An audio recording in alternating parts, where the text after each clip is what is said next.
তাহলে এখনো যেটুকুনি সময় পড়ে রয়েছে সেইটুকু সময়কে যদি তুমি কাজে লাগাও তাহলেও কিন্তু তোমার পাশ করার চিন্তা একেবারেই থাকবে না বলে আমার মনে হয়।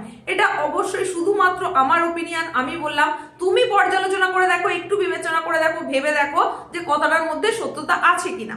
শুধুমাত্র এই সামান্যটুকু অংশ যদি তুমি পড়ো তাহলেই কিন্তু তোমরা যারা যারা চিন্তিত হয়ে রয়েছো পাস করবে কিনা, পাস কিভাবে করতে পারবে অল্প পড়ে, তোমাদের জন্যই কিন্তু ছোট্টই উপস্থাপনা।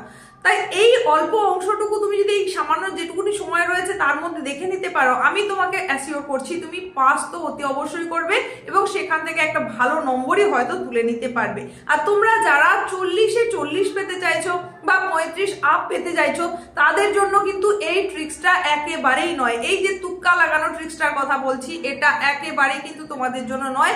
সুতরাং তোমরা এই মুহূর্তে স্কিপ করে বেরিয়ে যেতে পারো, এই উপস্থাপনা তোমাদের জন্য নয়। এই ছোট্ট উপস্থাপনাটা শুধু আর শুধুমাত্রই তাদের জন্য যারা চিন্তিত হয়ে পড়েছে পাস করবে কিনা বা এইটুকু সময়কে কাজে লাগিয়ে তারা কিভাবে অন্ততপক্ষে পাসটা করতে পারবে, কারণ সিলেবাসের অধিকাংশ অংশই তারা কিছুই পড়ে উঠতে পারেনি, শুধু তাদের জন্যই কিন্তু এটা।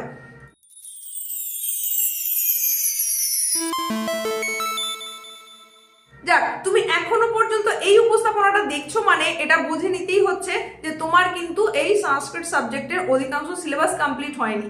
চিন্তিত হয়ে পড়েছো যে আদৌ পাস করতে পারবে, তো পাস করতে গেলে কোন কোন জায়গাগুলোর উপর বেশি করে জোর দিতে হবে, তাহলে সেটাই তোমাকে এখন বলে দিচ্ছি। তার জন্য আমি এখানে করেই দিয়েছি, দেখো কম পড়েই কিন্তু তুমি বাজিমাত করে নিতে পারো। আগে বুঝে নাও প্যাটার্নটা কি রয়েছে, সেটা বুঝে নাও। সেটা যদি তুমি নিজে নিজে একটু বিচার বিবেচনা করো তাহলেই সেখান থেকে কিন্তু ট্রিক্সটা তুমি নিজেই বুঝে নিতে পারবে। হ্যাঁ, ভালো করে বুঝে নাও কি রয়েছে তোমাদের। দেখো তোমাদের তো দুটো পার্ট রয়েছে, পার্ট 1 আর পার্ট 2।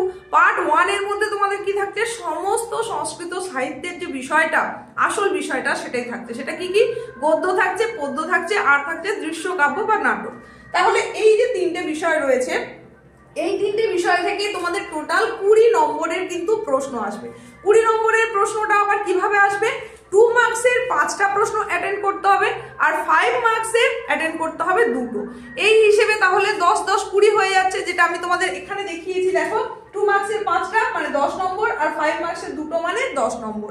এইবার এই গদ্য, পদ্য আর দৃশ্যকাব্যে আছে কি, গদ্য যেটা রয়েছে তোমাদের সংস্কৃতে সেটা হচ্ছে হাস্যবিদ্য কথা, এটা তোমাদের পড়তে হচ্ছে। আর পদ্যের মধ্যে যেটা পড়তে হচ্ছে সেটা হচ্ছে বনেচর ভাষণম, এটা রয়েছে। আর তোমাদের যেটা রয়েছে দৃশ্যকাব্য বা নাটক, সেটা কি আছে, আত্রেয়ী বনদেবতা সংবাদ। এই হচ্ছে মোট 3টে বিষয়। এখান থেকেই শুধুমাত্র এই 3টে অংশ থেকে কিন্তু 20 নম্বর রয়েছে, অত্যন্ত গুরুত্বপূর্ণ একটা নম্বর। এরপরে আর কি রয়েছে, তাহলে পার্ট 1 আমাদের হয়ে গেল। পার্ট 2 পোর্শনে চলে যাচ্ছে, যেখানে রয়েছে তোমাদের ব্যাকরণ, আর কি রয়েছে লৌকিক ও আধুনিক সাহিত্যের ইতিহাস। এর মধ্যে ব্যাকরণ পোর্শন, শুধুমাত্র ব্যাকরণ পোর্শন থেকেই কিন্তু 10 মার্কস থাকছে। আর এই লৌকিক ও আধুনিক সাহিত্যের ইতিহাস এখান থেকেও থাকছে 10 মার্কস। এবার এই 10 মার্কসটা কিরকম ভাবে থাকছে একটু শুনে নাও। ব্যাকরণের যে 10 মার্কস, এখানে কিন্তু 2 নম্বর করে 5টা প্রশ্ন অ্যাটেন্ড করতে হবে। এখানে আমি দেখিয়ে দিয়েছি, দেখো 2 নম্বর করে 5টা প্রশ্ন অ্যাটেন্ড করতে হবে, তাহলেই 10 হয়ে গেল। আর তোমাদের সাহিত্যের ইতিহাসে যেটা রয়েছে সেখানে 2 নম্বরের অ্যাটেন্ড করতে হবে 3টে মানে 6, আর 4 নম্বরের একটা প্রশ্ন অ্যাটেন্ড করতে হবে মানে 6 আর 4 মিলিয়ে মোট 10 হয়ে গেল।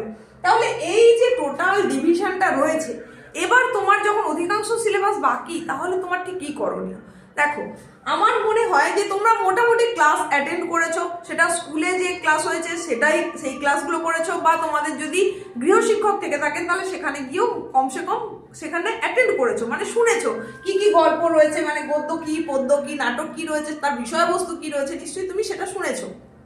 সুতরাং এই বিষয়বস্তু যদি তোমার চেনা জানা হয়ে থাকে, শোনা হয়ে থাকে, তাহলে এখান থেকে কিন্তু তুমি যে নম্বরটা পাবেই সেটা কি, সেটা হচ্ছে যে 2 মার্কসের যে 5টা অ্যাটেন্ড করতে বলা হয়েছে সেই নম্বরটা কিন্তু তোমার পাওয়ার কথাই। তার কারণ WBCHSC বোর্ডের তরফ থেকে বলে দেওয়া হয়েছে এই জায়গায় কোনো সংস্কৃত উত্তর দেওয়ার যে একদম বাধ্যতামূলক প্রয়োজনীয়তা রয়েছে এরকম নয়, এটা তোমাদের পছন্দের উপর নির্ভর করছে। চাইলে তোমরা সংস্কৃতে লিখতে পারো, চাইলে বাংলায় লিখতে পারো, চাইলে ইংরেজিতে লিখতে পারো। তাহলে এর যদি তোমার বিষয়বস্তু জানা থাকে তাহলে যে প্রশ্নই করুক না কেন সেটা তুমি সহজেই কিন্তু উত্তরটা বাংলাতেও লিখে দিয়ে চলে আসতে পারবে। সুতরাং সেখান থেকেই 10 নম্বরটা কিন্তু তোমার হাতের মুঠোয়। তারপরে যেগুলো তোমাদের রয়েছে 5 মার্কসের জন্য যে দুটো অ্যাটেন্ড করতে হবে, এখানে খুব সামান্য কিছু সাজেস্টিভ কোশ্চেন যদি তুমি পড়ে যাও তাহলে কিন্তু এখান থেকে কমন পেয়ে যাওয়ার সম্ভাবনা রয়েছে। তাহলে এই জায়গাটা যদি তুমি ধরতে পারো, সেখানে রয়েছে কত 20 নম্বর, আর 40 নম্বরের মোট পরীক্ষা, সেখানে তোমাকে পাস করতে গেলে নম্বরটা পেতে হবে কত, সেটা হচ্ছে 12 নম্বর। তাহলে 12 নম্বর তোলাটা কিন্তু খুব বেশি যে কঠিন এরকম নয়।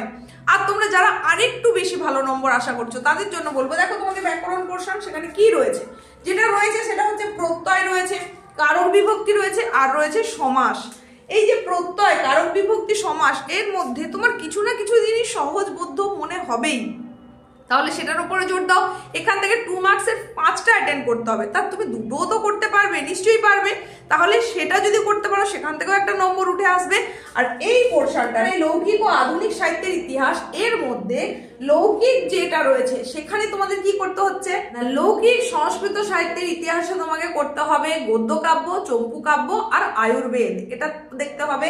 আর যেটা তোমাদের রয়েছে আধুনিক সংস্কৃত সাহিত্যের ইতিহাস, সেখানে কিন্তু তোমাকে অন্য জিনিস দেখতে হবে। তার মধ্যে যে সমস্ত আধুনিক বাঙালি সংস্কৃত সাহিত্যের সাধক রয়েছে তাদের সম্পর্কে জানতে হবে, আর তাদের সাহিত্য কীর্তি সম্পর্কে জানতে হবে। তাই এই পোর্শনটা তোমাদের কাছে খুব একটা সহজ মনে হওয়ার কথা নয়।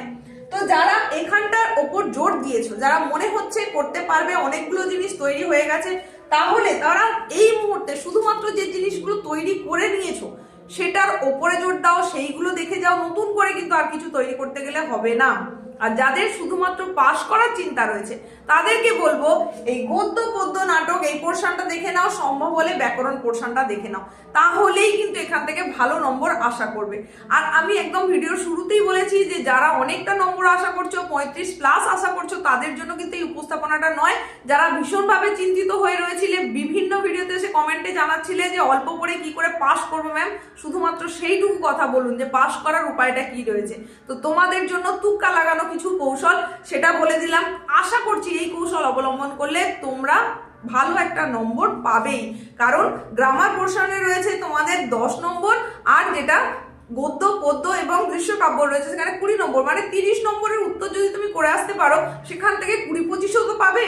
তবে এই 20-25 নাম্বারটা পেতে গেলে কিন্তু তোমাকে যেটা করতে হবে সেটাই হাস্যবিদ্য কথা বা তোমার বনেচর ভাষণম বা আত্রেয়ী বনদেবতা সংবাদ, এগুলোর বিষয়বস্তুটা খুব ভালো করে জেনে নিতে হবে। সমস্ত বিষয়টা যদি জানা থাকে তাহলে সেখান থেকে যাই প্রশ্নই আসুক না কেন অবশ্যই তুমি কমন পাচ্ছ। তো এই তুক্কা লাগানো কৌশলটা তোমার কেমন লাগলো অবশ্যই কমেন্টে জানিয়ে যাও।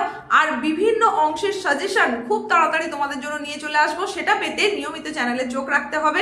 প্রত্যেকের প্রস্তুতি খুব ভালো হোক। আমাদের যদি কিছু জানার বা জানানোর থাকে তাহলে তো কমেন্ট বক্স খোলাই আছে, সেখানে তুমি জানাতে পারো। আর নতুন কোনো উপস্থাপনায় খুব শিগগির দেখা হচ্ছে।